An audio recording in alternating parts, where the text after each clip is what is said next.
ஆண்டவருடைய பிள்ளைகளே, உங்களை எத்தனையோ பேர் வேணாலும் இவன் வெட்கப்பட்டு போயிடுவான்னு சொல்லலாம், இல்லைன்னா வெட்கப்படுத்தலாம். நீங்க ஒருவேளை நினைக்கலாம், நான் ஆண்டவரை நம்பி வெட்கப்பட்டு போயிட்டனே அப்படின்ற மாதிரிலாம் சூழ்நிலை வரலாம்.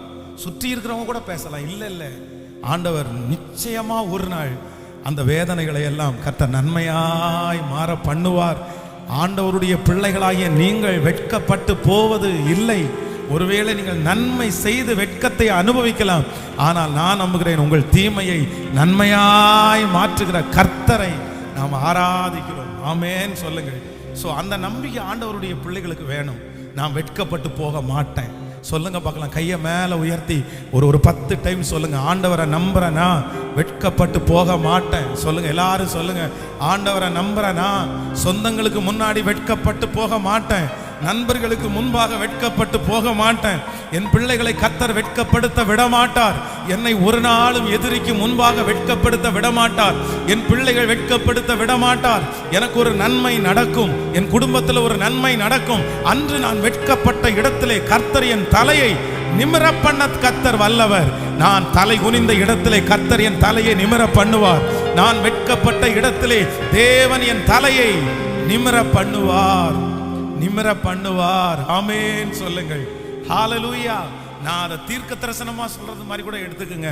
உங்க வீட்டில் கர்த்தர் நிச்சயமாய் வருகிற மாதத்திலே கர்த்தர் ஒரு அற்புதத்தை செய்து, ஹalleluya, உங்களை வெட்கப்படுத்தின இடத்திலே கர்த்தர் உங்களை சாட்சியாய் நிறுத்துவார். என் ஜனங்கள் ஒருபோதும் அவர்கள் வெட்கப்பட்டு போவதே இல்லை. ஆமென்.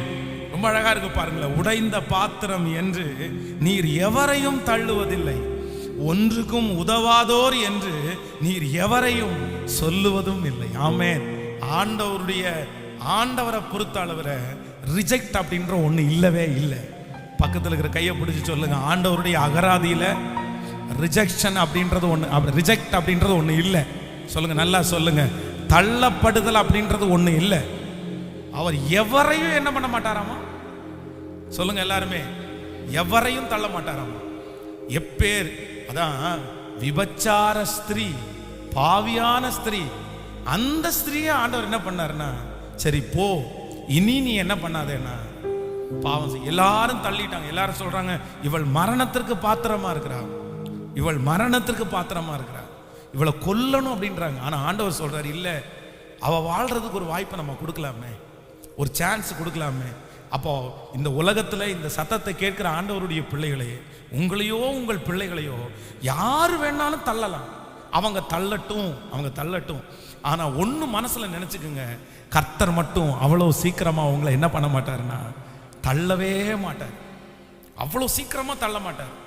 வேதத்திலேயே ஆண்டவர் வேண்டான்னு தள்ளுனவங்க ஒரு சிலர் மட்டும்தான்.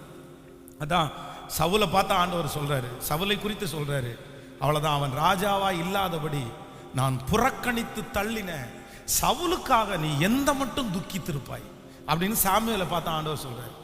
ஆனா அந்த சவுலை ஒரே நாள்ல எல்லாம் ஆண்டவர் தள்ளல. எத்தனையோ வாய்ப்பு, எத்தனையோ எச்சரிப்பு, எத்தனையோ டைம் பேசினாரு. ஆனா அவன் கீழ்ப்படியவே இல்லை. கடைசியில தான் சரி இவனை ராஜாவாக்குனதற்காக ஆண்டவர் மனஸ்தாபப்பட்டு அவனை ராஜாவினிடத்திலிருந்து கர்த்தர் தள்ளினார். உங்களை அவ்வளோ சீக்கிரமா ஆண்டவர் தள்ள மாட்டாரு, அவ்வளோ சீக்கிரமா தள்ள மாட்டார். ஆனா எச்சரிச்சு நீங்க கேட்கவே இல்லைன்னா உங்களுக்குன்னு வச்சிருக்கிற ஸ்தானத்துல இருந்து வேண்டான்னு கர்த்தர் இன்னொருத்தரை ஏற்பாடு பண்ணிடுவாரு. ஆனா தாளந்து இல்லை, அழகு இல்லை, பின்னணி இல்லை, அப்படியே ஆண்டவர் யாரையுமே என்ன பண்ண மாட்டாருன்னா ரிஜெக்ட் பண்ணவே மாட்டார். இந்த உலகத்தை பொறுத்த அளவில் அவங்க ரிஜெக்ட் எப்படி பண்றாங்க அப்படின்னா தகுதியை வச்சுதான் ரிஜெக்ட் பண்றாங்க. இவன் இந்த மாதிரி அழகா இல்லை, படிப்பு இல்லை, அந்த மாதிரி தான். வேற என்ன இருந்தாலும் அவங்களுக்கு கவலை இல்லை. உன் குடும்பம் அப்படின்னு தான் எனக்கு என்னப்பா, உன் வாழ்க்கை அப்படின்னு தான் எனக்கு என்னப்பா, அதெல்லாம் எனக்கு மேட்டரே கிடையாது. நீ என்ன வேணாலும் பண்ணிக்கோ.